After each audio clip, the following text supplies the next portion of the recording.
यासाठी केला यासाठी केला होता यासाठी केला होता यासाठी केला होता देवता दिवस गोड देवता दिवस गोड यासाठी केला होता यासाठी केला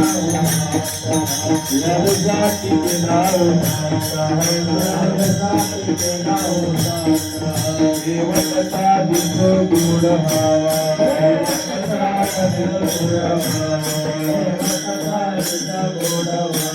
आता निश्चिंतने पासून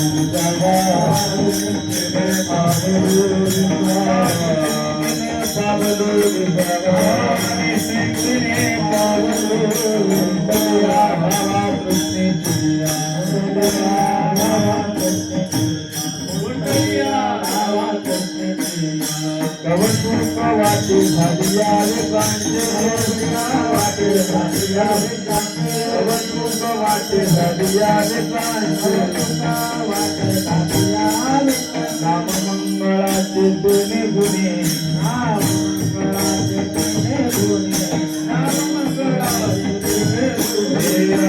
सिंधीने पावडोरी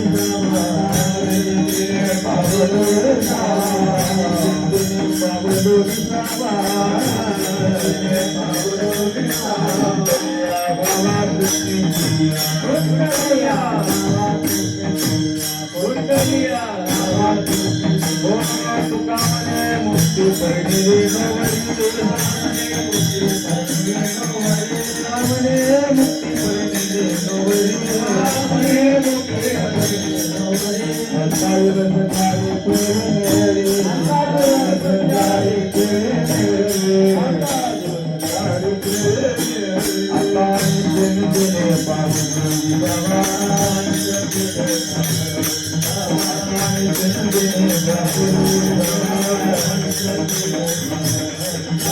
यादवा कृष्ण प्रिया यादवा कृष्ण प्रिया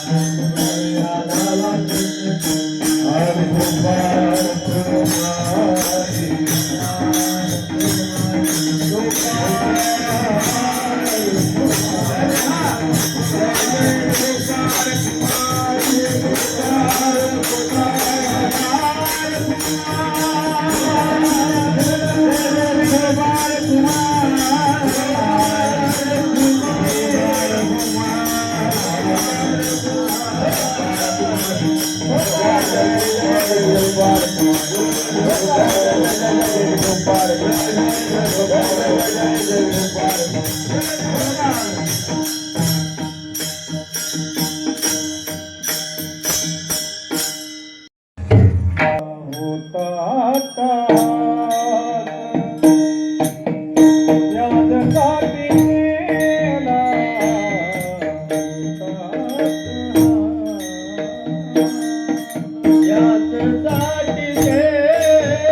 सर्व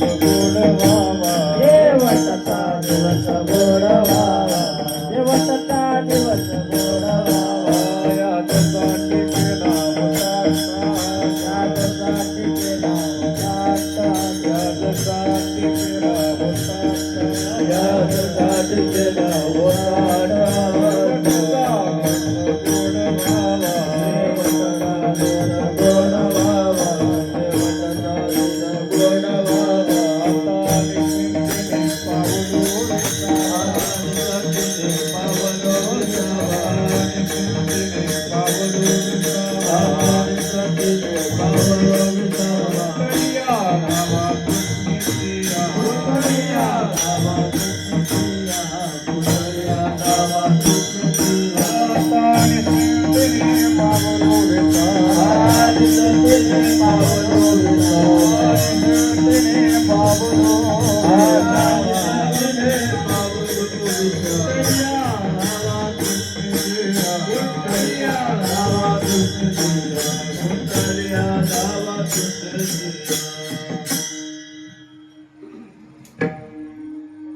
यासाठी केला होता अट्टहास, शेवटचा दिवस गोड व्हावा.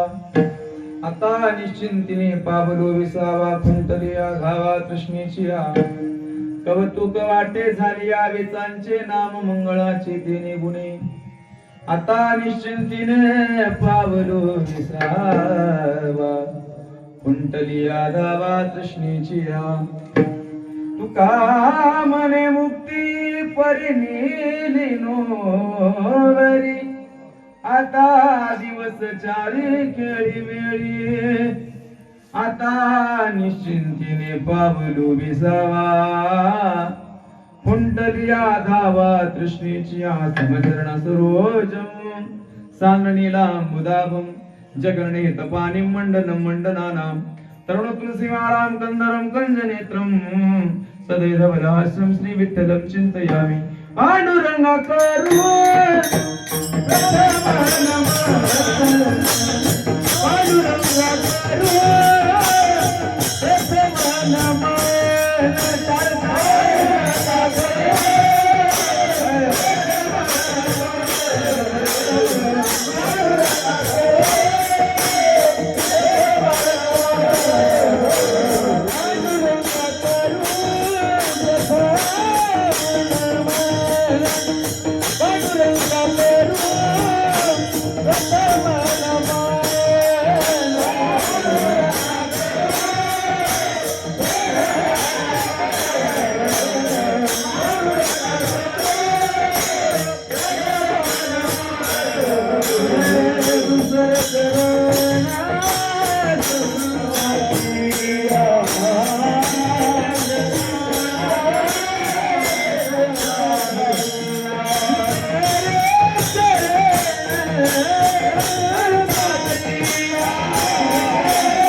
त्यांच्या कृपादाने कधीचा विस्तारू बाबाजी सद्गुरु दास तुकाज यांचे केले आसरण होय सगळे विद्यांचे अधिकारी तेचे बंधू श्री शरण श्री गुरुजी दे नमस्कार आता शुक्लांबर विचारधार परमा माध्यम जगत गापे विना पुस्तक धरण वेदांत जटंदकारापा हस्ते स्फटिकमालिकां विदधतीं पद्मासने संस्थितां वन्दे तां परमेश्वरीं भगवती बुद्धिप्रदां शारदां सेवेलागी सेवकदालू तुमच्या लागलो निज चरणा अहो स्वामी तुकया देवा या बरीन करावा वेरू यादसाठी केला होता अट्टाहास शेवटचा दिस गोड व्हावा आता निश्चिंतेने पावलो विसावा कुंडली आधावा तृष्णेची अनंत गुणधान भगवान श्री पंढरीश परमात्मा मुक्त कैवल्य तेजोनिधी साधकांचे मायबाप कैवल्य साम्राज्य चक्रवर्ती अलंकापूर निवासी मौली ज्ञानोबा वैराग्य रागसिक वैराग्याचे महावीर साम्राज्याचे प्रशासनाने विराजमान असणारे वितराग संपन्न संत जगद्गुरु तुकोबराय शांती ब्रह्मनाथ महाराज निळोबा आदी करून सकल संतांच्या पावन चरणार विनंती विनम्र अभिवादन साष्टांग दंडवत करून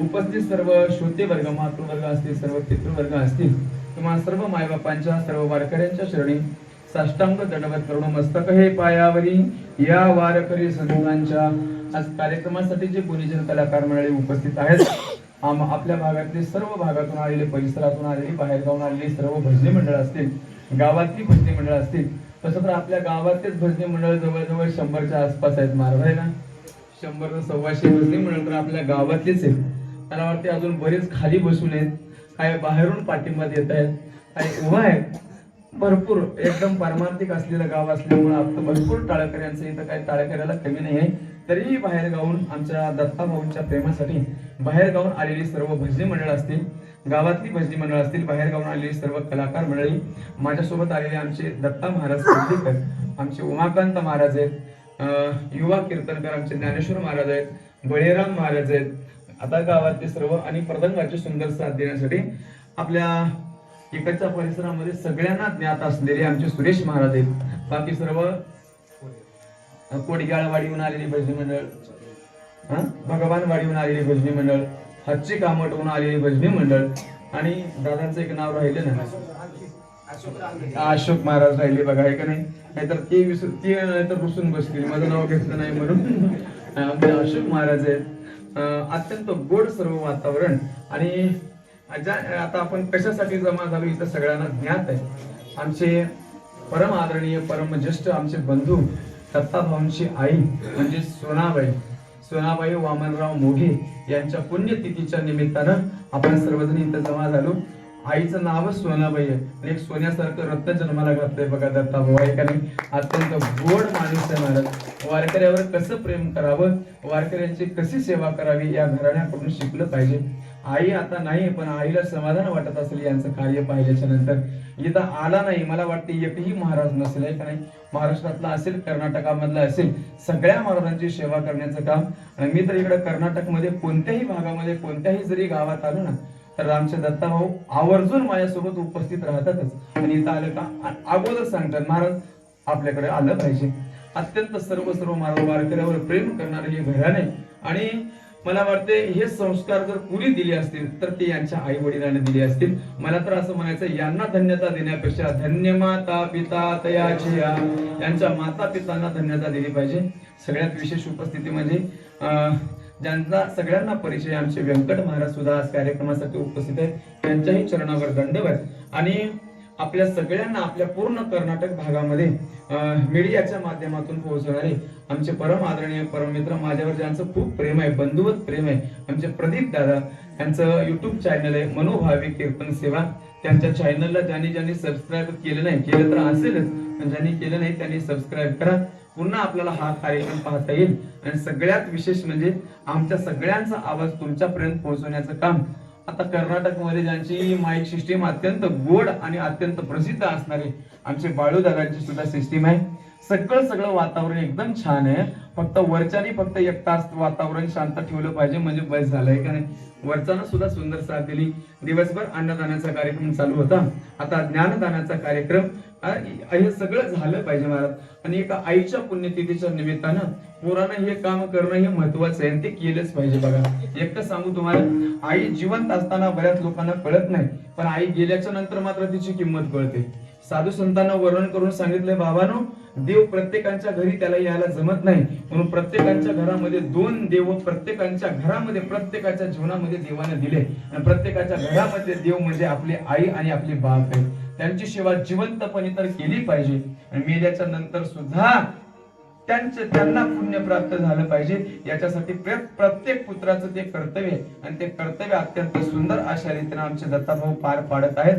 त्यांना मला असं वाटतंय पांडुरंग परमात्मा एक गंमत सांगू तुम्हाला. जागेवर बस बरं पटकन. एक गंमत सांगू तुम्हाला. मायबापाची सेवा देवाची सेवा केल्याच्या नंतर मायबाप मिळतील का नाही म्हणून सांगता येत नाही. काय म्हणतो मी वाक्य लक्ष देऊन ऐका. देवाची सेवा केल्याच्या नंतर मायबाप मिळतील का नाही म्हणून सांगता येत नाही, पण मायबापाची सेवा केल्याच्या नंतर देव मात्र मिळतो हे मात्र आमच्या साधू संतांना वर्णन करून ठेवले बघा. आहे का नाही. मायबापाची सेवा तुम्ही तुमच्या जीवनामध्ये करा. आमच्या साधू संतांनी सांगितलंय सकळ तीर्थाची दया सेवेसी कीर शरीरे लोन कीजे. प्रत्येकांच्या घरामधले दोन देव म्हणजे कोण आहेत. पहिला बाप आणि दुसरी आई. आई बापासारखं दुसरं दैवत जगामध्ये नाही बघा. पुंडलिक रायानं काय केलं होतं सांगा ना. पितृसेवा पुण्य लादला निदान ब्रह्म सनातन संगे. पांडुरंगाच्या माझ्या अखिल कोट ब्रह्मांडाच्या मालकाला सुद्धा विटेवर थांबवण्याची ताकद मायबापाच्या सेवेमध्ये आहे बघा. आहे का नाही. मायबापाची सेवा ज्यांचे मायबाप जिवंत आहेत त्यांना तीर्थयात्रा करायची गरज नाही. तीर्थ त्यांच्या सगळे घरामध्ये आहेत महाराज. ज्यांचे मायबाप ज्यांना कळाले त्यांना. पण मायबापांची जिवंतपणी सेवा बरेच लोकांना त्यांची व्हॅल्यू कळत नाही, त्यांची किंमत कळत नाही. पण मेल्याच्या नंतर मात्र मेल्यावरती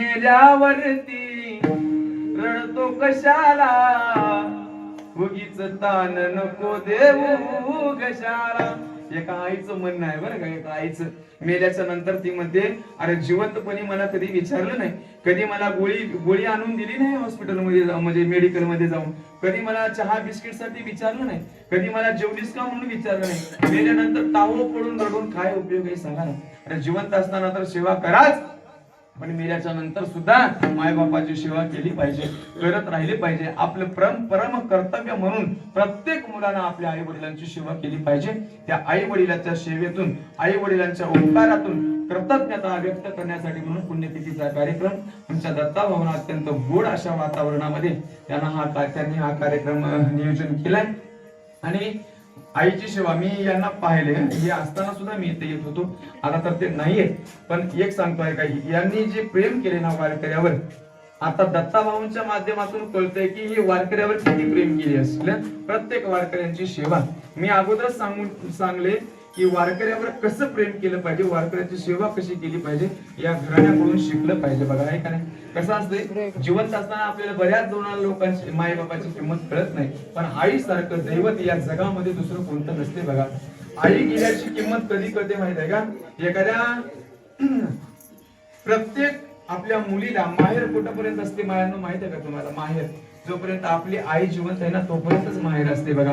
एकदा आई गेली ना, कशी आई असू दे हो आपली, आणि आपली मुलगी कितीही श्रीमंत घरामध्ये दिलेली असावी, किती जरी श्रीमंत घरामध्ये दिलेली असली ना तर ती घरी आली ना तर तोंडावरून हात फिरवते, म्हणते बाई किती तुझी तब्येत खराब झाली ग.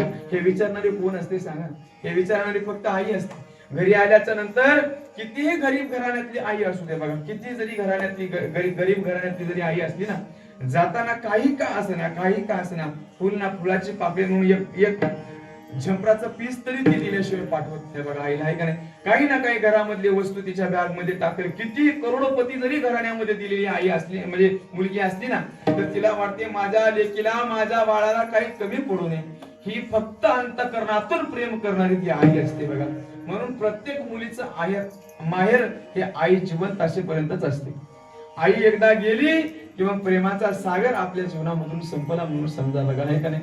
म्हणून प्रत्येक आई आपल्या मुलीवर आपल्या मुलावर निष्काम भावनेनं प्रेम करते, तिचं नाव आई असते बघा. आ म्हणजे आत्मा, ही म्हणजे ईश्वर. आपला आत्मा ईश्वरापर्यंत नेऊन पोहोचवणारी ही फक्त आई असते.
आईसी कळवळ्याची जाती तरी लाभाविन प्रीती लाभाविन प्रेम करणारी कसल्याच प्रकारची सकामता भावना न ठेवता प्रेम करणारी जगामध्ये जर कोण असेल तर ती फक्त आई असते बघा. का नाही?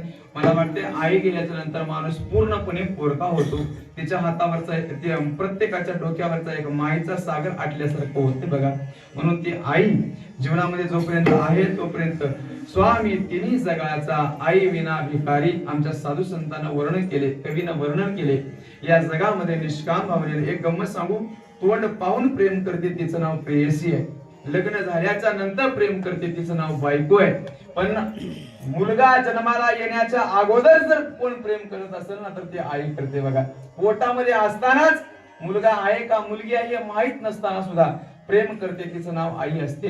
एखाद्या वेळेला डॉक्टरने जर विचारलं ना, बापाला जर विचारलं, बापाला बघा पोरगा आडवा आले आता जन्म देते वेळेस बघा तिची प्रसूती होत असते वेळेस तिचं नावच आहे बाळ अंत, झालं तर बाळ नाही तर अंत. अशा वेळेला जर समजा पोरगा जर आडवा आलं ना, डॉक्टर येऊन बापाला विचारतो काय करायचं सांगा. पोरगा आडवा आले, दोघांपैकी कोणीतरी एकच वाचणार आहे. एकतर आई वाचल नाहीतर मग बाळ वाचल. तुम्हाला काय करायचंय सांगा. बाप सरळ सरळ म्हणून टाकतो मुलगा गेला तर हरकत नाही, पण आई मात्र जिवंत राहिली पाहिजे. बाळाची आई आम्हाला हाता लागते.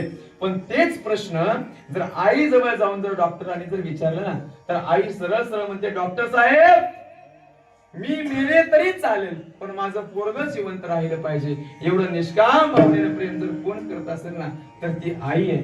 ही सोनाबाई ही आई तशीच होती बघा. मला एकच पोरग जन्माला घातले, सोन्यासारखं जन्माला घातले, पण पुढे एकच. मी एक सांगू तुम्हाला, 100 पोरं राहून काय कामाचे नाही बघा, एकच चांगलं राव. कौरव 100 होते, कोणत्या कामाचे होते सांगा. कौरव 100 होते, कोणत्या कामाला आले सांगा. कोणत्या कामाचे नाहीत. पांडव 5च होते, पण देवाला अकलकोटी ब्रह्मांडाच्या मालकाला घरी राबवण्याची ताकद पांडवांमध्ये होती.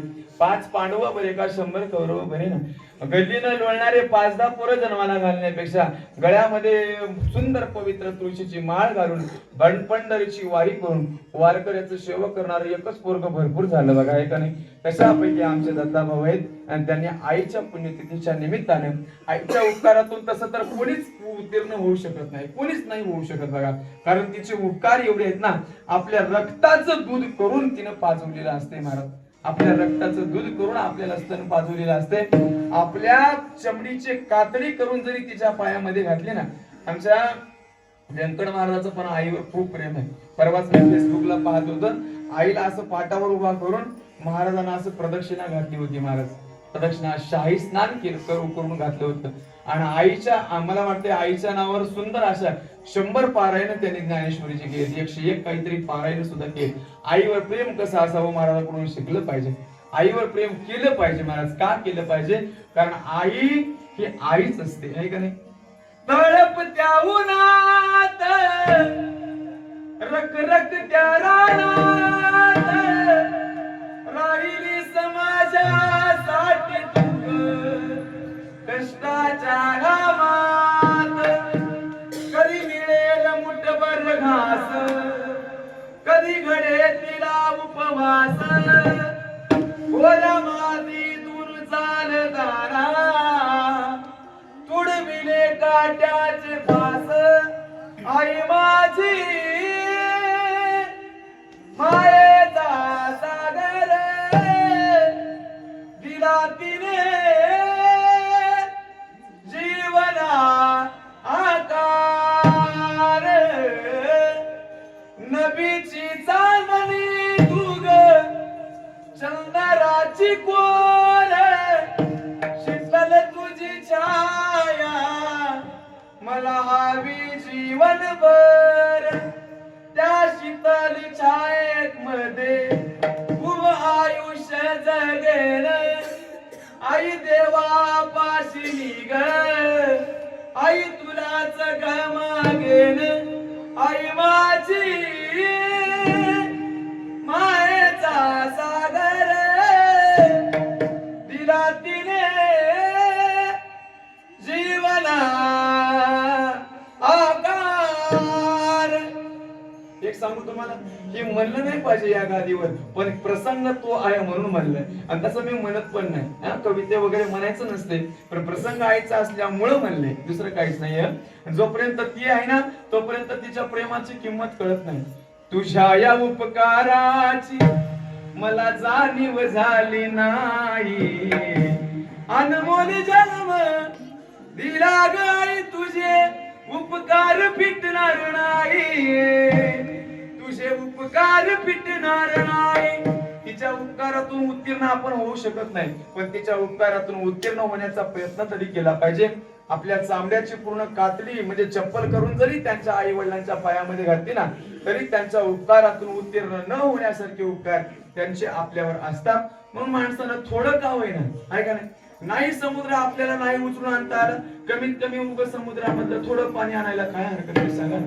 थोड्या पाण्यानं जरी आंघोळ केली तरी समुद्रात आंघोळ केल्याचं पुण्य जसं लागते, तसं देवाला सांगायचं, देवा आमच्याकडून जेवढी सेवा झाली, आम्ही आई बापांची सेवा केली, देवाला सांगायचं सेवेमध्ये जमादरा कृपा करा शेवटी. देवा आई बापांच्या उपकारातून आम्ही उत्तीर्ण होऊ शकत नाही देवा, पण जेवढी काही सेवा केली ना, या सेवेचा तुम्ही तुमच्या सेवेमध्ये जमा धरा आणि शेवटी आमच्यावर सुद्धा कृपा करा.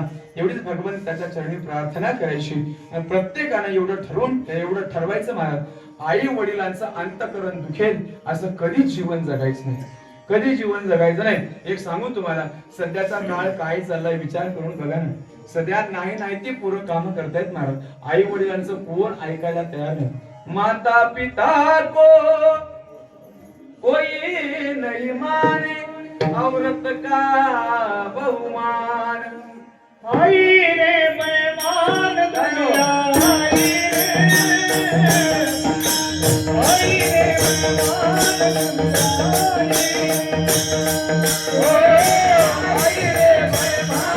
दुनिया.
कोणी मायबापाला मारायला तयार नाही म्हणे कलियुगामध्ये, कोणी मानत नाही बघा, आहे का नाही? त्यांचं वचन कोणी मानत नाही. पण एवढं मात्र लक्षात ठेवा, मायबापाचं वचन न ऐकता त्यांची जर आपण अवहेलना केली ना, तर पुढच्या जन्मामध्ये काय होते माहित आहे का? पुढच्या जन्मामध्ये माणूस बहिरा होऊन जन्माला येते, मुका होऊन जन्माला येते बघा. त्याच्यामुळे लक्षात ठेवा, आई वडिलांची दिलेली आज्ञा कधीच माणसानं, बघा ना, ते मुख्य याच्यामध्ये वर्णन केले का नाही? बोला, वर्णन केले का नाही? बाबा आम्ही गेल्या जन्मामध्ये आई बापांचं ऐकलो नाही, बरोबर ना? आई बाप, माता माऊली पाचारिता, शब्द नाही दिला मागुता, बैरा झालो नरदेही येता, एका जनार्दनी स्मरीन आता. नाथ बाबांना वरण केले. गेल्या जन्मामध्ये आई सांगत होती, हे बाळा कुठे चाललास? भालकीला चाललोय, भालकीला चाललोय. बोलल्या बोलल्या गाडीला किक मारून निघालं. आई म्हणत होती, बाया अरे माझ्या चष्म्याची गाडी तुटली र, तेवढी जुळवून घेऊन ये. महाराज ऐकून ऐकलं नसल्यासारखं केले, पुढे निघून गेले. पुढचा जन्म तुला भैरत देवानं करून पाठवले असं होत असते. म्हणून माय बापाची सेवा करत असते वेळेस कधी कुचराई करायची नाही. काय लागते सांगा, काय लागते? माय बापाला जास्त लागते का? तुमच्या पोराला येते वेळेस जर 2 किलो पेढे तुम्ही घेऊन येत असेल, 1 पाव किलो पेढे त्याच्यामध्ये बाजूला काढून आई बापाला दिले तर काय फरक पडणार आहे सांगा? प्रत्येक सणाला तुम्ही तुमच्या पोराला ड्रेस घेताय, 1,500 2,000 हजाराचा 5,5 हजाराचा ड्रेस घेताय. एक 200 रुपयाची साडी जर तुमच्या आईच्या नावाने जर तुम्ही घेऊन आली ना, तर 200 रुपयाची साडी आपल्या अंगावर घालते. 100 जणांना आई सांगते, माझ्या पोरानं माझ्यासाठी साडी आणली, माझ्यासाठी लुगडं घेऊन आले माझं पोर, आहे का नाही? तेच 200 रुपयाचं जर एखादं शर्ट जर बापासाठी जर तुम्ही घेऊन आला ना, तर बाप अंगावर घालून, जसं आपण पाडव्याला जसं सण साजरा करतो का नाही, पाडव्याचा सण जसा साजरा करतो तसा 200 रुपयाचा अंगावर शर्ट घालून गाव सगळं सांगत फिरतोय, माझ्या पोरानं माझ्या पोटच्या गोळ्यानं माझं शर्ट आणले. काय लागते सांगा ना? माय बापाला काय जास्त लागते का सांग? खाणे पिणे किती, आपण कुत्र्याला पोसायला सुद्धा तेवढं लागत नाही हो, तेवढं खर्च लागत नाही. जेवढं खर्च कुत्र्याला पोसायला लागते का नाही, तेवढं सुद्धा माय बापाला पोसायला लागत नाही. आणि तुम्ही किती भारीचं कुत्र पोसले ना, शेवटी चावल्याशिवाय राहत नाही. माय बापाला तुम्ही कसंही तरी पोसलं तरी शेवटी आशीर्वाद दिल्याशिवाय जात नाहीत बघा. म्हणून माय बापाची सेवा केली पाहिजे, करा माय बापाची. सध्या कुत्रे पोसायची लई माणसाला सवय लागली आहे का नाही? कुत्रे पोचतील घरामध्ये, 1.5 लाख रुपयाचं एक कुत्र म्हणे, कसला असते काय माहित नाही, आहे का नाही? कुत्र्यांना कुत्रे पोसायची सवय लागली सध्या. पण मी एक सांगतो, अरे ते कुत्रे पोसण्यापेक्षा मायबापाला पोसा ना, काय फरक पडणार आहे का? पण सध्या महाराज बऱ्याच लोकांना जिवंतपणी किंमत कळत नाही. आपला देखावा लोकांना दिसावा म्हणून मेल्याच्या नंतर मग त्यांच्या नावानं बुंदी पंक्तीचा लाडू, भले भले मोठी जिलेबी, श्री बालाजीचा भेद करून त्यांच्या नावावर पंक्ती घालते. काय कामाचं आहे सांगा? आमचा कबीरजी महाराजांनी सांगितलंय, जिंदे बाप को रोटी न देवे, मरे बाद पछतइयो रामा, मरे बाद पछतइयो, मुठ भर चावल लावे घर में, मुठ भर चावल लावे घर में, अरे कौआ पाप बुझइयो रे, वजन बिना कैसी तरियो, अनाड़ी दुनिया वजन बिना कैसी तरियो. माय बापांना जिवंतपणे विचारत नाही, मेल्यानंतर फक्त देखावा म्हणून उगं भलं गावचा गाव जमा करायचा, सोयरे दायरे बोलवायचे, भले अन्नदानाचे पंक्ती उठवायचे. काय करायचं, काय फायदा आहे सांगा ना? काय पाय करू नये असा त्याचा अर्थ नाही. बरेच जण म्हणते जिवंतपणी केल्याच्या नंतर आता मेल्यावर बी करायची का गरज आहे? आम्ही इथं केलेले पुण्य तिथपर्यंत पोहोचते का, असं बऱ्याच लोकांचं म्हणणं असते. त्यांच्यासाठी उत्तर देऊन जातो बघा. ऐका, तुमचं पोरग दुसऱ्या देशामध्ये आहे, कुठं? समजा तुमचं पोरग पुण्याला आहे, मुंबईला आहे, हैदराबादला आहे, तुम्ही राहताय कळसदाळ मध्ये, बरोबर नाही? पेरणीचे दिवस आलेत, बापाने पोराला फोन करून सांगितलं, बाळ्या अरे पेरणीचे दिवस आलेत, पैशाची तंगी आहे, 50,000 रुपये फोन पेला पाठवशील का? फोन पेला पाठवशील? फोन पेला पाठवशील म्हणल्याच्या नंतर तुमच्या बाळानं तिथून 50,000 रुपये जर तुमच्या अकाउंटला मारले तर येतात की नाही? बोला ना, येतात की नाही? 50,000 रुपये हैदराबादहून म्हणा, पुण्याहून म्हणा, मुंबईहून म्हणा, जर पुण्याहून मारलेले अकाउंटला पैसे 50,000 तुमच्या खात्यात जमा होते, तर इथं केलेलं अन्नदान तिथपर्यंत का पोहोचणार नाही सांगा ना? पोहोचतय महाराज पोहोचतय. म्हणून माणसानं उतराई होण्यासाठी त्यांच्या उपकारातून उत्तीर्ण होण्यासाठी प्रयत्न करत राहिले पाहिजे. आणि ते प्रयत्न तुम्ही सर्व तुम्ही या आमच्या दत्ताभाऊनं खूप नियोजन सुंदर करून अन्नदानाचं दिवसभर अन्नदान चालू होतं. संध्याकाळी ज्ञानदानाचं काहीतरी घडावं, 4 शब्द चांगले आणि हे नामस्मरणासारखं पवित्र असं दुसरं कोणतंही साधन नाही बघा या कलियुगामध्ये. अत्यंत पवित्र असं साधन.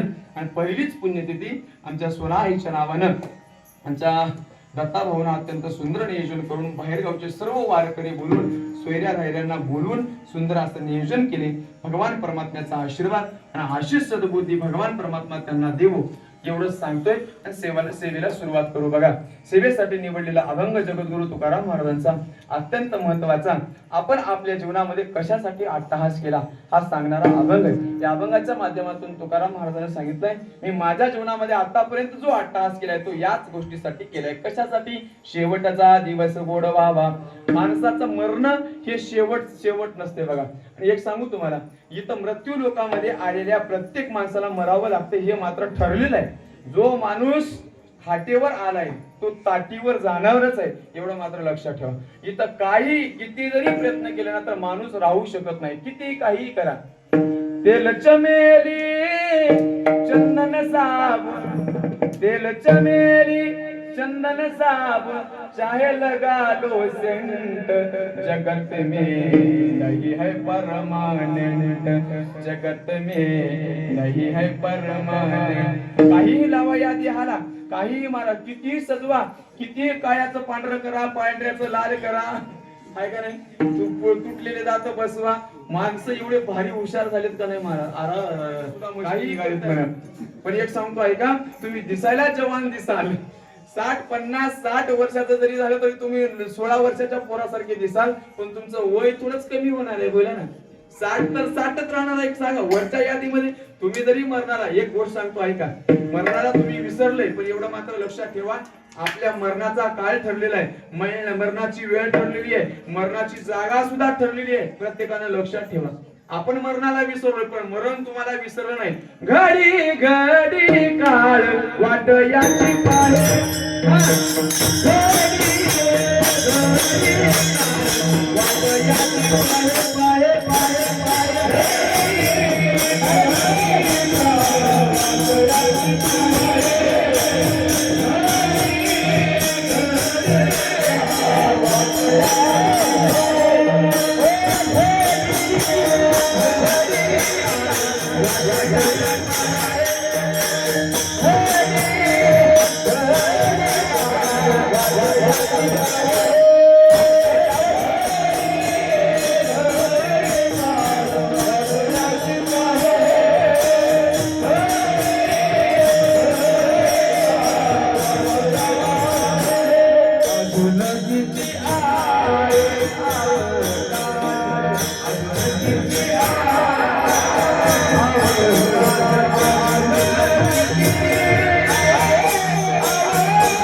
घडी घडी काळ घडी घडी घडी घडी काळ वाट याची पाहे. किती वेळ आहे किती वेळ आहे. तुम्ही विसरले तुम्ही काळ्याचे पांढरे करलाले दात नवीन बसू लागले नाही ते प्रकार करून या देहाला सजवायला लागले. पण एवढं मात्र लक्षात ठेवा या देहाला कितीही जरी सजवलं याची शेवटी मातीच होणार आणि मातीतच जाणार आहे. शरीराची होय माती, शरीराची होय माती. एक वाक्य सांगतो ऐका, मौत से सबकी रिश्तेदारी आहे. तिथं कोणाचं काही जमत नाही बघा, ऐका नाही. एक असा माणूस आहे बघा, एक असा नोकरदार आहे, तिथं कोणताच वशिला जमत नाही. वशिला आपण म्हणतो बघा, ज्याचा वशिला त्याचं कुत्र काशीला, तिथं वशिला नसते. तिथं एक माणूस असा आहे जगामध्ये, या जगामध्ये एक माणूस असा आहे, तो कुठं किती करोडो रुपये नाही, अब्जावधी रुपये दिले तरी तुमचा वशिला जमत नाही. जर जमला असताना तर श्रीमंत माणसं की नाही मेलेच नसती, आहे का नाही. श्रीमंत माणसं मेलेच नसती. तिथं वशिला विशिला काय जमत नाही बघा. तिथं फक्त एकच चलते, काय आपण केलेले नामस्मरण, दुसरं काही जमत नाही. मग तेथे नचले काही सत्ता संपदा. तिथं जर म्हणत असं मी मुख्यमंत्री होतो, मी आमदार होतो, मी खासदार होतो, मला दोन दिवस जगू दे, तिथं जमत नाही बघा, आहे का नाही. एकदा आलं विषय संपला, विषय संपला. बघा साधू संतांना किती वर्णन केले. हातामध्ये घेतलेला घास तोंडामध्ये जाईल का नाही याची सुद्धा गॅरंटी नाही माणसाची. एवढी गॅरंटी नसताना सुद्धा आपले एवढे उचापात्या चालू आहेत, एवढा सायास, एवढी तळमळ, एवढे भांडणं, एवढं सगळं रात्रंदिवस तळमळ चालू आहे महाराज. अरे क्षणाची गॅरंटी नसताना जर आपली एवढा अट्टाहास चालू असेल संसारासाठी, तर माणसानं कधीतरी विचार करून बघला पाहिजे, विचार करून पाहिलं पाहिजे की आपण जीवन कसं जगलं पाहिजे. तुम्ही किती दिवस जगला याला महत्व नसते, तुम्ही जीवनामध्ये कसं जगलं याला मात्र महत्व असते, लक्षात घ्या. त्याच्यामुळं माणसानं जास्त दिवस, अवघ्या 22 वर्षाचं आयुष्य होतं. कोणाचं? माझ्या माऊली ज्ञानोबा राहायचं अवघ्या 22 वर्षाचं. जगद्गुरु तुकोबारायचं 46 ते 47 वर्ष, 45 वर्ष आयुष्य होतं. किती होतं सांगा ना. नामदेव महाराज एक थोडस जास्त दिवस जगले, बस त्याच्यापेक्षा जास्त काही नाही महाराज, आहे का नाही. एक नामदेव महाराजांना जर सोडलं, बाकीच्या साधू संतांना जास्त दिवस जगण्याचा विचार केला नाही. आणि माणसानं कलियुगामध्ये मला तर वाटते आता तर माणसानं जास्त जगण्याचा विचार पण नाही. कितीही प्रेम करा म्हणायच्या जगामधल्या लोकांवर, कोणी काय कामाचं नाही. आणि एक सांगतो, याला कितीही जरी सजवण्याचा प्रयत्न केला, हे काय टिकणार नाही, हे काय टिकणार नाही. आणि हे एक दिवस ना एक दिवस महाराज इथं देवादिकांना राहता आलं नाही तर आपल्याला तर जावं लागणारच आहे. येत नाही ऊर आले अवतार. भगवान कृष्ण परमात्म्याला रामचंद्राला सुद्धा राहता आलंय, नरसिंह भगवंताला नवबी मर गए नसबे मर गए मर गए नवबी मर गए नसबे मर गए नवबी मर गए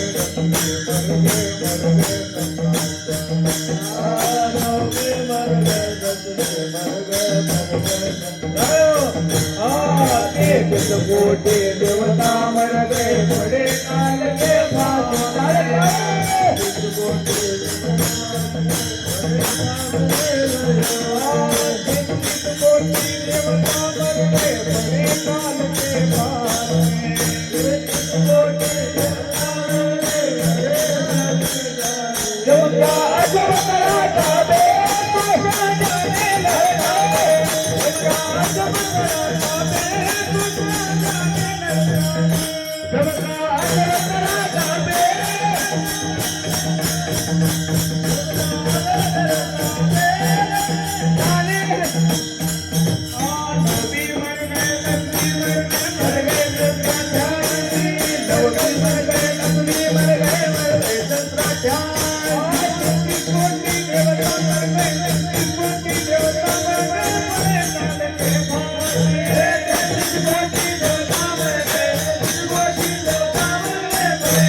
स्वरामध्ये स्वर मिसळला पाहिजे, असं काहीतरी करा.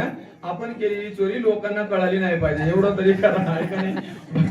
साधू संतांना फार वर्णन केले. अरे 9 भी मर गए 10 भी मर गए सहस्त्र 88 33 कोटी देवता मर गए 33 कोटी देवता मर गए पड़े काल के फांसी जब का अजब तड़ाका बे तू क्या जाने लड़का भी. नव भी मर गए म्हणजे 9 ग्रह संपले, बरोबर ना? 9 ग्रहाचा नाश झालाय, 10 अवतार, 9 भी मर गए, 10 भी मर गए. 10 अवताराचा सुद्धा राहिलेत का? बोला ना. 10 अवतार झाले, जाणारे सुद्धा आहेत ते. 33 कोटी देवता मर गए. सगळे देवी देवतांचा नाश झालाय. आपण काय मला, आपण तर काय जाऊन बसले सांगा? आपलं शरीर नाशिवंत आहे, किती दिवस जगेल याची गॅरंटी नाही. फक्त आलोय, काहीतरी पुण्य केले गेल्या जन्मामध्ये, म्हणून भगवान परमात्म्याने मानवी देह प्राप्त करून दिले. पण आता काय करायचं, कसं जगायचं ठरवून घ्या. आता काय करून कसं जेणेकरून होईल तेवढी पुण्याची शिदोरी आपल्या सोबत नेता येईल, असं काहीतरी माणसाने जीवनामध्ये केलं पाहिजे. नाहीतरी पाप. हरी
काय करा?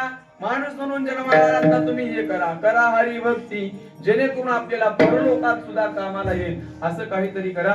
जीवनामध्ये किती धन कमवल्याच्या नंतर पैसे सोबत येतील? बोला ना, बोलत चला गड्या मला. किती पैसे कमवल्याच्या नंतर आपल्या सोबत गटोडे बांधून देतात लोक? बोला की, करोडो रुपये, अब्जावधी रुपये. अरे ज्यांची संपत्ती किती आहे हे त्यांनाही माहित नाही. त्यांच्या सोबत 1 रुपयाचा टिळा लावून तेवढंच ते पण काढून घेतात.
हाती बांधून या देती, भूषणेही घेती काढून या. काही ठेवत नाहीत बघा. काय तुमच्याकडे ठेवतात एखादं तोळावर कळस जाळ मध्ये, काय की भाविक गाव आहे उगा 2-4 तोळे देवा बांधून म्हणून देतात का? बोला ना, कोणी देत नाही महाराज. नाकामधली पुलकी सुद्धा काढून घेतात. बाकी तर विषय देव सोडून आहे का नाही. नाकामधली पुलकी बघा, एक तुळशीची माळ जर सोडली ना महाराज, एक तुळशीची माळ जर सोडली, बाकी कोणतीच वस्तू आपल्या सोबत देत नाहीत माणसं. लय स्वार्थी जग बघा, लय. यांच्यासाठी कितीही करा, कितीही प्रेम करा, सगळे भूषण रडून रडून काढून घेतात. जगा दाविती रडोनी घेती भूषणे काढूनी. साधू संतांना वर्णन केले, जगासाठी फक्त रडून दाखवतात आणि सगळे भूषण रडून रडून काढून घेतात. तिथपर्यंत स्टॉप पर्यंत जाऊन एखाद्या जर कानामध्ये भाळी विसरून राहिली ना, तर बायको रडत रडत रडत रडत पर्यंत संसारातली लोक. अरे ज्यांच्यासाठी आपण रात्रंदिवस अट्टहास करतो ना, रात्रंदिवस तळमळ चालू आहे ना, बायकोसाठी एवढं धन आपण कमावतो जीवनामध्ये, येते का सांगा ना. धनानी भूमौ पशवश्च गोष्ठे भार्या गृहीद्वार जन स्मशाने देहश्चितायां परलोक मार्गे कर्मानुभोगच्छति जीव एका. माणूस जेव्हा शेवट जवळ येते ना, तर आपला पैसा कुठं राहतो, धना आणि भूम. अगोदरच्या काळामध्ये भूमीमध्ये पुरून ठेवायचं धन लोक, पण आता धना आणि बँको पश्च गोष्टी भार्या ग्रहेद्वार. बघा ना कुठपर्यंत येते भार्या, सांगा ना. देहग्रहाची कामिनी, देहग्रहाची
तुमच्या गावामध्ये माणसं मरतात का नाही बोला.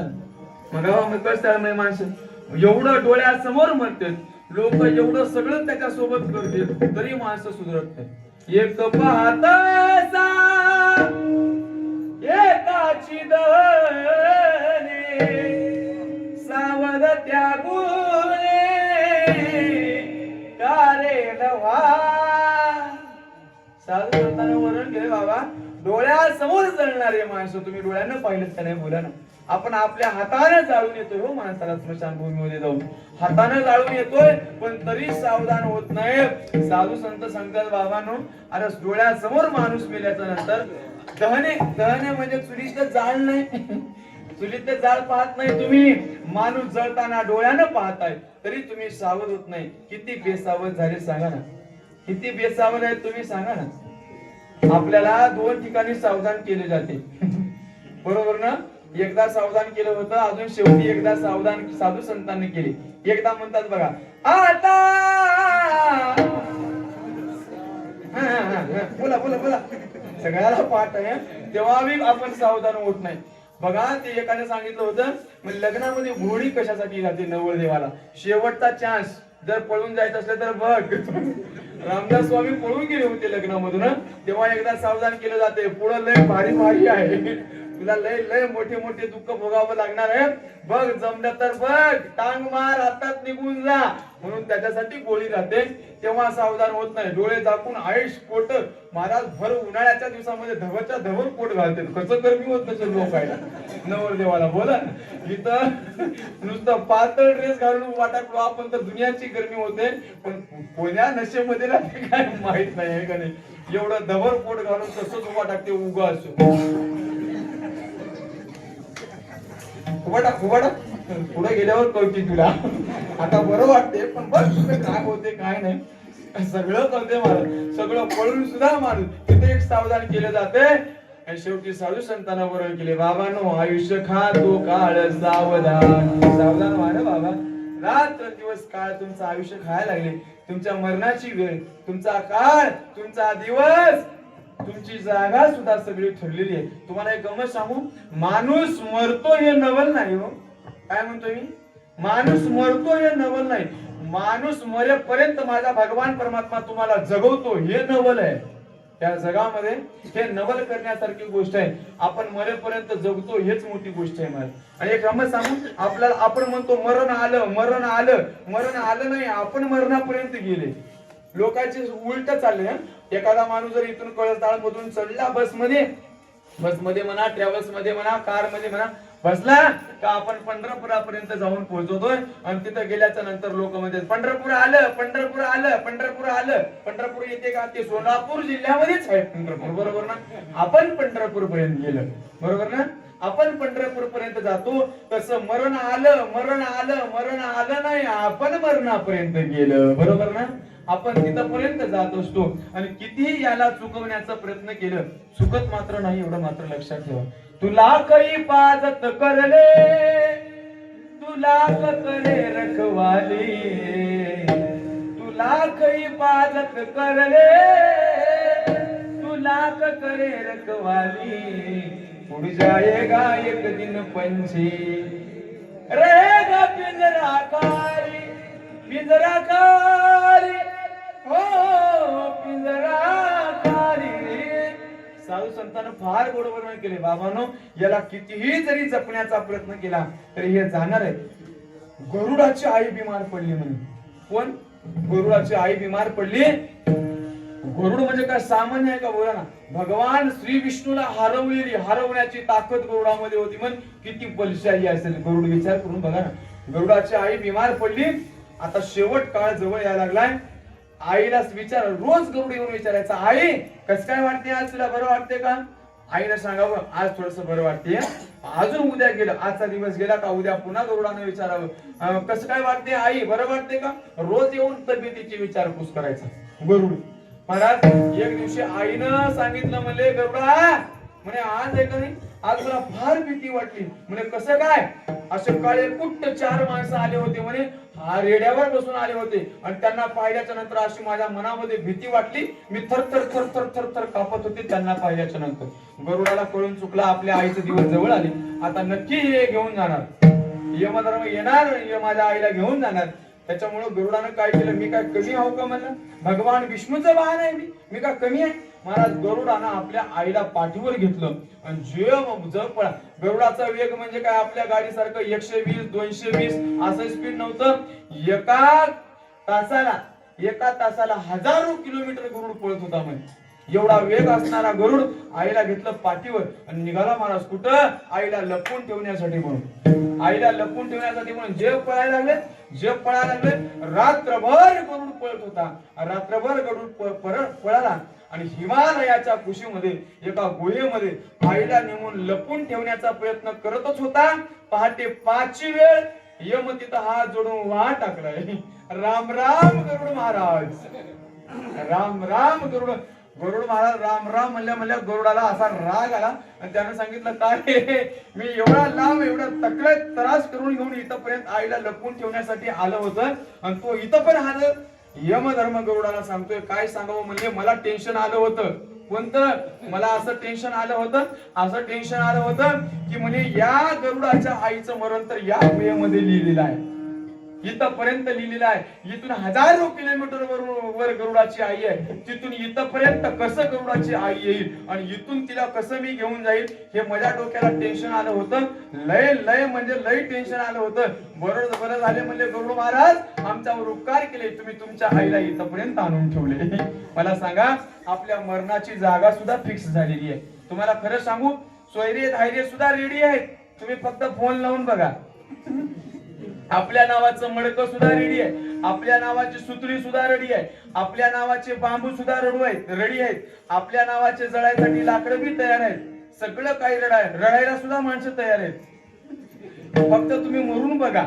तुम्हाला माझं खरं वाटत नसेल तर तुम्ही मरून बघा. जर सगळं फक्त एक फोन लावायला उशीर मारत, हा असं झालंय म्हण. माणसं बी डिजिटल क्वालिटीचे झालेत महाराज. माणसं अगोदर यायला तयार नाही जातात, डायरेक्ट तिथंच, कुठं गाडीच्या जागेवर नाही तर तिथं जिथं जातो ना आपण, तिथं फोन लावून विचारते, उचललंय की, आंघोळ घातलंय की, तिथपर्यंत तयारी लोकांची. वेळ राहिली नाही माणसाला. एक पुढचे माणसं झाले, उचललंय की, आता खांद्यावर घेतलेत की, मग गाडीला किक मारून तिथून निघणार. टाइम वर बरोबर येणार, दोन अशी माती उचलली, टाकणार, निघून जाणार. एवढे माणसं पुढचे झालेत. म्हणून लक्षात घ्या, माणसांना आपल्यासाठी वेळ नाही आणि मरणाला तुमच्यासाठी वेळ नाही. विठाला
माणसाच्या जीवनामध्ये आपण धावपळीच्या जीवनामध्ये भगवंताला विसरले.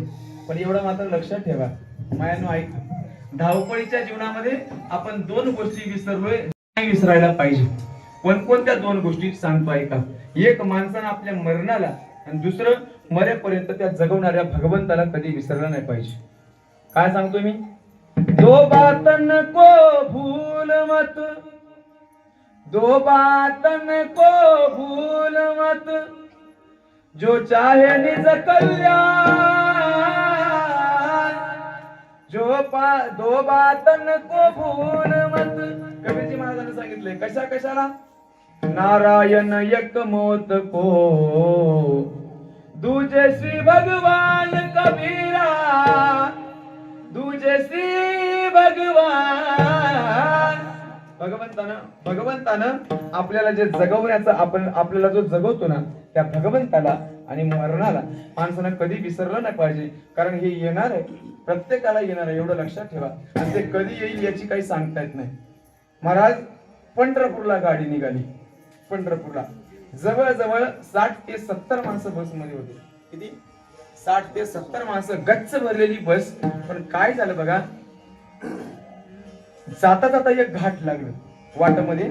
घाट जेव्हा लागलं एकदम असं जे वातावरण आता जे चालू आहे ना, एकदम असं कडकडाट विजेचा असा कडकडाट पाऊस चालू झाला, मुसळधार पाऊस चालू.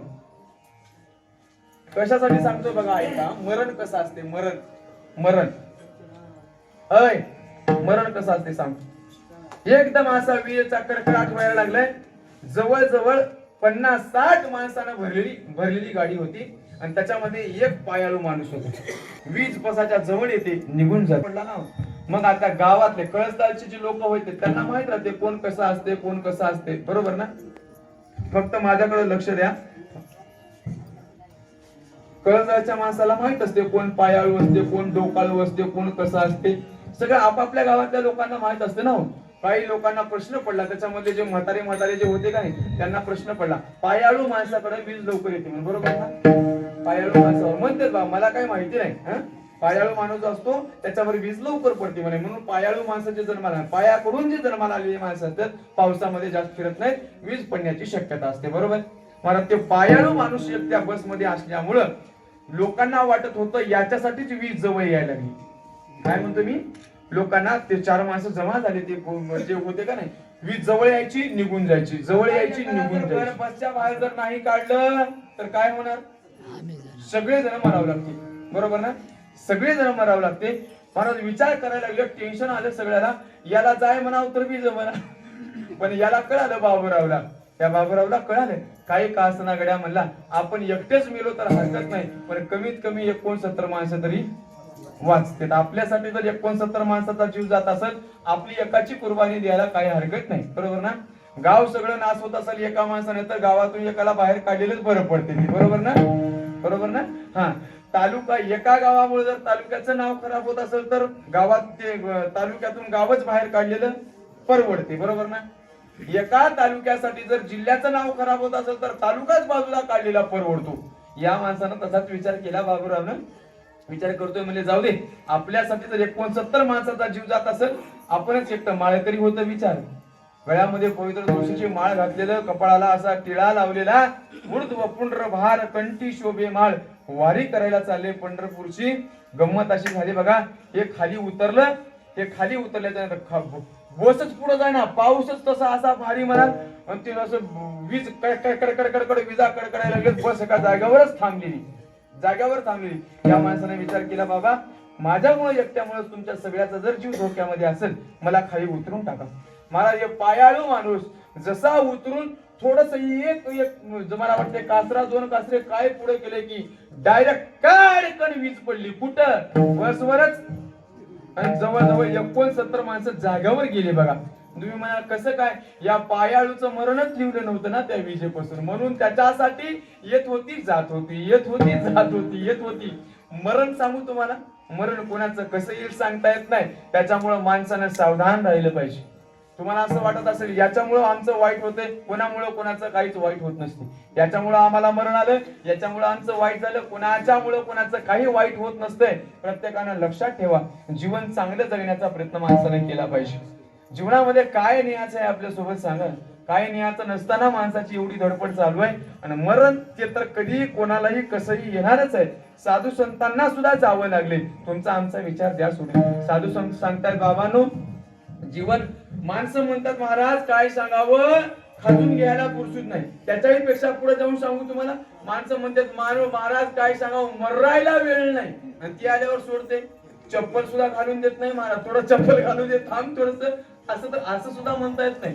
मरण आलं नाही एकदा, ते कोणाची वाट पाहत नसते.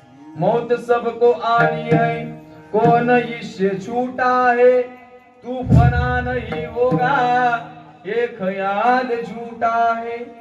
सांस टूटते ही सब रिश्ते टूट जाएंगे, बाप माँ बहन बीवी बच्चे छूट जाएंगे, तेरी सारी उल्फत को खाक में मिला देंगे, तेरे चाहने वाले कल तुझे भुला देंगे. इसलिए ये कहता हूँ खूब सोच ले दिल में, क्यों फसाया बैठा है जाना अपनी मुश्किल में. कर गुनाहों का तौबा, आके बस संभल जाए, कल का क्या भरोसा है, जान कब निकल जाए. मुट्ठी बांध के आने वाले, मुट्ठी बांध के आने वाले हाथ पसारे जाएगा। धन दौलत जागीर से तूने क्या पाया क्या पाएगा। चढ़ता सूरज धीरे धीरे ढलता है ढल जाएगा, ढल जाएगा, ढल जाएगा, ढल जाएगा, ढल जाएगा। चढता सूरज धीरे धीरे धीरे ढलता है ढल जाएगा. म्हणून प्रत्येक माणसाने विचार केला पाहिजे शेवट आपला काय आहे, आपला शेवट कसा आहे. प्रत्येकाने अट्टहास त्याच्यासाठी केला पाहिजे. आपला शेवट जेणेकरून गोड झाला पाहिजे, जेणेकरून गोड झाला पाहिजे. मरण म्हणजे शेवट गोड होणं असा त्याचा अर्थ नाही. माणूस तर मरतच असतो. वासांशी जीर्णानी यथा विहाय नवानी करणाती नरोपराणी.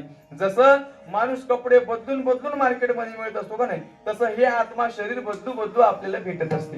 माणूस मरण हे प्रत्येक आता जन्म पुन्हा पुन्हा जन्माला येणं म्हणजे पुनरपि जननम पुनरपि मरणम पुनरपि जननी जठरे शयनम. मरण या माणसाचा शेवट नसतो.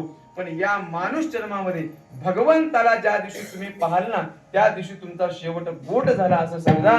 जगद्गुरु तुकोबाने सांगतात माझ्या जीवनातला शेवट गोड झाला आणि मी याच्यासाठीच एवढा अट्टहास केला होता.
सांगतात आम्ही याच्यासाठीच अट्टहास केला होता जेणेकरून आमचा शेवट गोड झाला पाहिजे.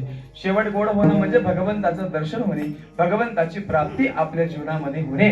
जगद्गुरु तुकोबाने सांगतात आमच्या जीवनामध्ये भगवंताची प्राप्ती झाली. एक सांगू, दोन नाणी असतात. जसं नाण्याला जसं दोन बाजू असतात का नाही, तसं जीवनाला सुद्धा दोन बाजू असतात. संसार याचा जर सुरुवात जर पाहिली तर गोड वाटते. काय वाटतं, काय म्हणतो मी, थोडस ऐका. संसाराचं सुरुवात गोड वाटते पण शेवट मात्र फार वाईट होते. परमार्थाची सुरुवात थोडीशी वाईट होते पण शेवट मात्र फार गोड असतो. तुम्हाला असं वाटत असेल विषय भोगत असते वेळेस आपल्याला चांगलं वाटते, पण याच पुढे गेल्याच्या नंतर फार मोठं दुःख भोगावं लागते, एवढं मात्र लक्षात ठेवा. विषयाचे सुख येथे वाटे गोड, पुढे अवघड यमदंड. संसार म्हणजे विषय भोगणे. विषयाचं सुख भोगत असते विषयी तर बरं वाटते, चांगलं वाटते. दारू पित असते वेळेस, नॉनव्हेज खात असते वेळेस तोंडाला बरं वाटते, पण याचे परिणाम मात्र फार वाईट भोगावे लागतात, एवढं मात्र लक्षात ठेवा. संसार सुरुवातीला चांगला वाटते महाराज, लग्न झाल्याच्या नंतर नवीन नवीन जे हिरवळ जे राहते का नाही, जे गोडपणा राहतो का नाही, तो शेवटपर्यंत तसा टिकून राहतो का बोला वेळा.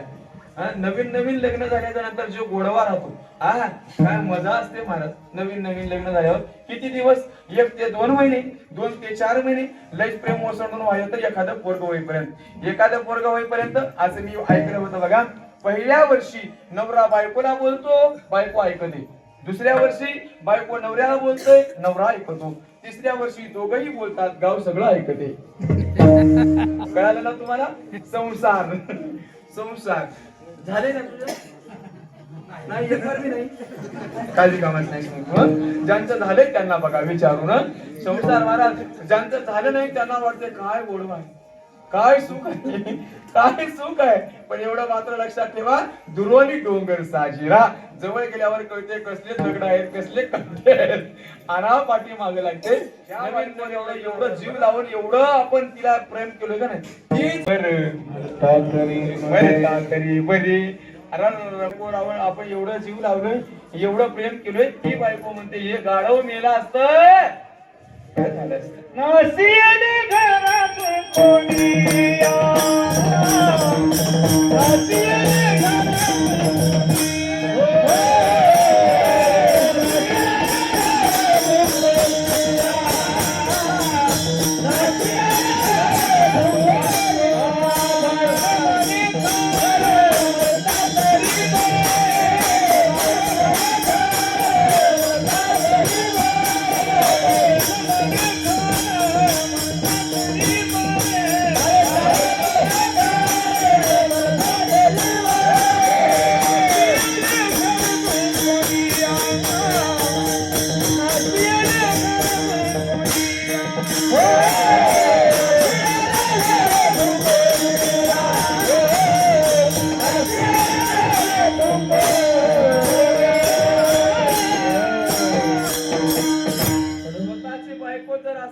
बाकीच्या लोकांचा विचारच द्या सोडून महाराज, आहे का नाही? बाकीचे लोक अर काय कामाचे नसते महाराज. सुर नर मुनी सब की स्वार्थ लाग करही सब प्रीती. स्वार्थासाठी प्रेम करणारं जग आहे महाराज. त्यांचा स्वार्थ संपला, आपल्यावर कोणी जीव लावत नाही, कोणी प्रेम करत नाही. तुम्हाला खरं सांगू, माणसानं जर आपल्या मस्तीमध्ये जीवन जगावं असं वाटत असेल ना, तर कोणावरच मनातून जीव लावू नका. खरं सांगतोय, संसारामध्ये प्रेम करण्यासारखी एकही व्यक्ती नाही, एकही व्यक्ती नाही. मग तुम्ही म्हणाल मग सगळे लेकरं बाळ सगळे वळात फेकून देऊन निघून जावं, तसं बी जायची गरज नाही. तसं बी जायची, कोणा हिरीमध्ये टाकायची गरज नाही, वळामध्ये नेऊन टाकायची गरज नाही, काय नाही. फक्त प्रेम जडवून देऊ नका बस. प्रेमच जडवायचं असेल तर माझ्या पंढरीश परमात्म्यावर करा, माझ्या देवावर प्रेम करा. साधू संत काही संसार केले नाहीत का बोला ना. जगद्गुरु तुकाराम महाराजालाही पोरं होती, बायका होती. एक गेली म्हणून दुसरी केली, बरोबर ना. मी तर म्हणलं 4 तुकोराम महाराजांना बायका केल्यात म्हणे, 4. तुम्हाला तुमचं काय डोकं पिकं फुलले? सांगतो ऐका ना, 2 परमार्थाचे आणि 2 संसारातले. 2 बायका जगद्गुरु तुकाराम महाराजांनी केल्या. लेकरही तुकाराम महाराजांना होती. नाथबाबांचा विचार करा, बायको होती, लेकरं होती. गोरोबा काकांचा विचार करा, बायका होत्या, 2 होत्या, बरोबर ना. 2 होत्या बायका, पोरही होतं, पोरगही होतं अगोदर. प्रत्येक साधू संतांना संसार केला का नाही बोला. साधू संत संसार करू नका असं सांगत नाहीत, संसारावर प्रेम मात्र करू नका एवढं मात्र सांगितलंय. म्हणून सांगतोय, संसारावर प्रेम करण्यापेक्षा, कारण संसार दिसायला गोड वाटतो पण त्याचा शेवट मात्र फार भयानक होतो. त्याच्यामुळं थोडस सावधान व्हा. आणि एक सांगतो, परमार्थ सुरुवातीला थोडासा करायला कठीण वाटतो. गळ्यामध्ये माळ घालावी वाटत नाही, एवढं संसार सोडावं, लेकरं बाळ सोडावं, यांच्यावरचं प्रेम करावं. महाराज या संसारापासून बाजूला निघते वेळेस किती त्रास होतो. माऊली ज्ञानोबराच्या फार ओव्य आहे. सारसाही विगडिता का ओहाव निवत्स काढिता भलमुद वडिता वान यावरुणी माते पुढोनी बाळक काळे लिता एकुलता एक जैसे का उदक तुटता मीना तैसे विषयाचे घर इंद्रिय सांडिता थोर युगांतू होते किर विराग साहती. एवढा अवघड आहे मला संसारापासून बाजूला निघणं.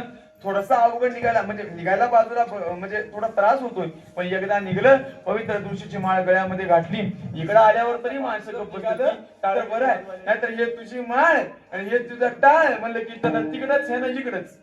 ते त्रास सुरुवातीला होतच असते महाराज. लहान लहान लेकरं टाळे म्हणून उभा टाकते वेळेस थोडस सहन करायला शिका. थोडं सुरुवातीला त्रास होते. तुकाराम महाराजांनी सांगितलं सुरुवातीला आम्हालाही थोडासा त्रास झालाय. थोडे बहु आम्ही सोशिले वाईट. सुरुवातीला आम्हालाही थोडस वाईट सोसावं लागलं. परमार्थ करता असे वेळेस प्रत्येकाला त्रास होतो, प्रत्येकाला त्रास होतो. पण एकदा या दुःखातून बाजूला पडला रे पडला, मग त्याच्या जीवनामध्ये काय आनंदाला पारावार राहत नाही महाराज. त्याच्यासारखा सुखी, त्याच्यासारखा समाधानी या जगामध्ये दुसरं कोणी राहू शकत नाही, राहणारही नाही. क्षणभरी आम्ही सुशिले वाईट मग साधिले अवीट. भगवान निज सुख, भगवान परमात्म्याचं अवीट निज सुख प्राप्त व्हावं असं वाटत असेल, सुरुवातीला थोडस सहन करावंच लागते. प्रत्येकाला सहन करावं लागते. तुकाराम महाराजांनीही ते सहन केले, पण त्यांनी सांगितले काय सांगावं. आता आमच्या जीवनामध्ये आमच्या आनंदाला, आमच्या सुखाला, आमच्या समाधानाला पारावार राहिला नाही. नाही या आनंदाशी जोडा सांगता मोजी लागती गोडा. काय सांगावं. दासा सर्व काळ दासा सर्व काळ अखंड सुखाचे कल्लोळ. काही कमीच राहील नाही. सुखाचे कल्लोळच्या कल्लोळ आमच्या जीवनामध्ये आम्हाला भोगायला मिळतात. थोडस सुरुवातीला सहन करायला शिका, पण शेवट मात्र फार गोड होणार आहे. तुकाराम महाराजांनी सांगितलं तुम्हाला खरं सांगू, माझ्या जीवनामध्ये मी याच्यासाठीच अट्टहास केला होता. एवढा सायास, एवढी तळमळ, एवढा उठा ठेवा मी केला होता ना, फक्त याच्यासाठीच, याच्यासाठी केला होता अट्टहास. शेवटचा दिवस गोड व्हावा, आमचा दिवस गोड व्हावा, आमचा शेवट गोड व्हावा. बघा काही जणांचा शेवट फार वाईट झालाय, काही जणांचं शेवट मात्र फार चांगला झालाय. बघा ना 100 पोरं ज्यांना होते का नाही, 100 पोरं कोणाला, धृतराष्ट्राला. त्या धृतराष्ट्राचा जर शेवट बघायला गेला ना आपण, तर शेवटी त्याला जळून खाक होऊन मरावं लागलं महाराज. 100 पोरं असलेला एवढा हस्तिनापुराचा राजा असलेला धृतराष्ट्र, बरोबर ना, धृतराष्ट्र राजा होता, राजा, महापराक्रमी राजा होता, पण त्याचा शेवट जर बघायला गेला ना, जळून मारावं लागलं. माझ्या जगद्गुरु तुकाराम महाराज जीवनभर त्रास झाला, पण शेवट जर पाहायचा झाला ना, प्रयाण काळी देवे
भाकरी भाकरी जो बायकोला भाकर द्यावी एवढी सुद्धा संसारातली अवस्था नव्हती. पण त्या तुकोबऱ्याचा शेवट जर बघायचा झाला ना, अनंत कोटी ब्रह्मांडाचा मालक साक्षात विमान म्हणून पाठवतोय. प्रयाण काळे देवे विमान पाठविले. या कलियुगामधून एका नालायकाने काय सांगितलं होतं, जगद्गुरु तुकाराम महाराज स्थूल देह घेऊन गेले नाहीत म्हणे वैकुंठाला. सूक्ष्म देहन कायकीन लावलं होतं. सगळ्यांनी अशी काढली का नाही तुकाराम. एक सांगू तुम्हाला, साधू संतांना जे पुरावे सांगितलेत ना त्यांच्यावर विश्वास ठेवणं आपलं प्रत्येक महाराजाचं आद्य कर्तव्य आहे. डोळे झाकून विश्वास ठेवा. तुकोबारा सुद्धा सांगतात, संतांच्या पायावर माझा विश्वास आहे, तर तुमचा का विश्वास राहू नये. बोला ना, साधू संतांच्या शब्दावर जर तुमचा जर विश्वास नसेल, तुकाराम महाराजाच नावानं त्यांच्या नावावर जगताय, त्यांनाच नावं ठेवताय, म्हणजे का महाराजाचे कोणाचं लक्षण आहे का. बोला ना, कोणालाही साधू संतांना नावं ठेवण्याचा अधिकार तुम्हाला कोणी दिलाय सांगा ना. अरे ज्यांच्या नावावर तुम्ही जगताय, तुम्ही त्यांचे जर हे करत असेल तर कोण सहन करत सांगा.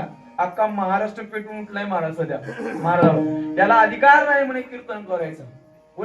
कोणी उठायचं काही बोलायचं, म्हणजे कसं जमल सांगा.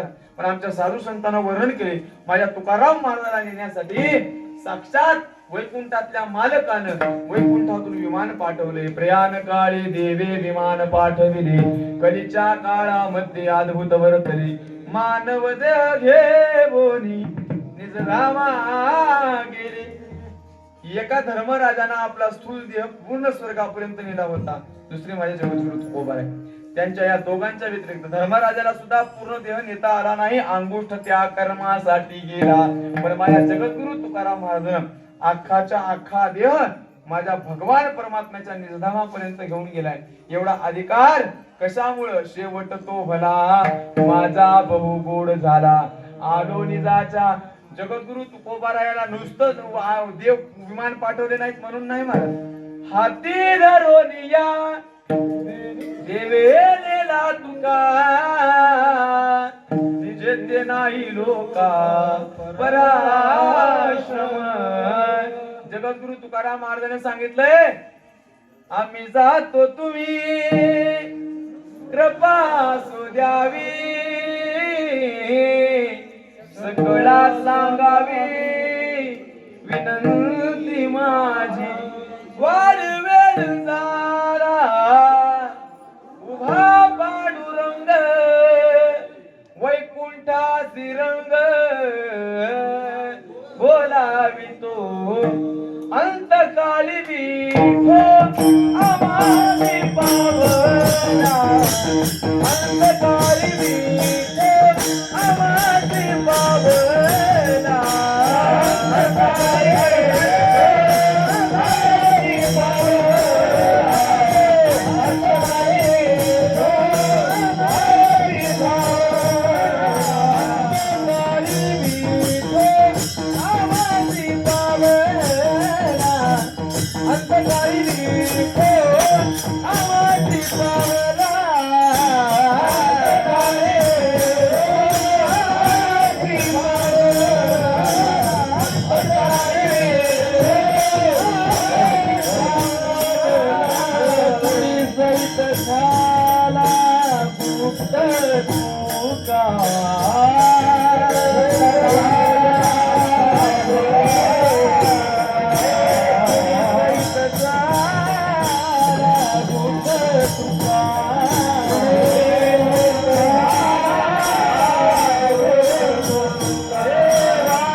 श्री ज्ञानदेव जाग्यावर बसून टाका, जाग्यावर बसून टाका.